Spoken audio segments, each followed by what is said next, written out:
চলমান বিশ্বকাপে নেদারল্যান্ডকে বিদায় করে মরক্কো এখন শেষ ষোলোতে। কাতার বিশ্বকাপের সেই জায়ান্ট কিলাররা আবারও গড়ে উঠেছে 2026 বিশ্বকাপে। ডাচদের টাইব্রেকারে হারিয়ে তারা প্রমাণ করেছে গতবারের সেমিফাইনালে কোনো ফুলুক বা ভাগ্য ছিল না। এবার তাদের সামনে মহা সুযোগ, ব্যাক টু ব্যাক সেমিফাইনাল খেলার। রাউন্ড অফ 32 এর ম্যাচে সবাই যখন ভাবছিল মরক্কো বাদ পড়তে যাচ্ছে, ঠিক 91 মিনিটে ঈশা দ্বীপের অবিশ্বাস্য গোল পুরো ম্যাচের মোড় ঘুরিয়ে দেয়। মরক্কো বুঝিয়ে দিয়েছে নকআউট পর্বে তারা কতটা ভয়ঙ্কর।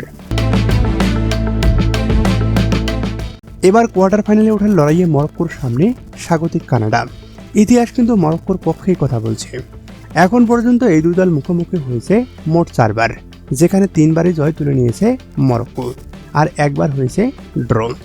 এমনকি কাতার বিশ্বকাপের গ্রুপ পর্বেও কানাডাকে 2-1 গোলে হারিয়েছিল আশরাফ হাকিমিরা। তবে এবার কানাডাকে হালকাভাবে নেয়ার কোনো সুযোগ নেই, কারণ তারা এই বিশ্বকাপের সহ-আয়োজক। আনফালচো ডেভিসদের গতি আর কাউন্টার অ্যাটাক যে কোনো ডিফেন্সকে ভেঙে চুরমার করে দিতে সক্ষম। তবে মরক্কোর সবচেয়ে বড় শক্তি তাদের অভিজ্ঞতা এবং ইস্পাত কঠিন রক্ষণভাগ। হাকিমি এবং সাইবারিদের বিশ্বমানের অভিজ্ঞতা আর নেদারল্যান্ডকে হারানোর আত্মবিশ্বাস, সব মিলিয়ে মরক্কোর পরের রাউন্ডে যাওয়ার সম্ভাবনা এবার আকাশচুম্বী। শনিবারে টেক্সাসের হিউস্টনে কি আবারও ইতিহাস গড়বে আটলাস লায়ন্সরা? আপনার কি মনে হয়, মরক্কো কি পারবে ব্যাক টু ব্যাক সেমিফাইনালে পৌঁছাতে, নাকি ঘটবে নতুন কোনো অঘটন? জানিয়ে দিন আপনার মূল্যবান মতামত।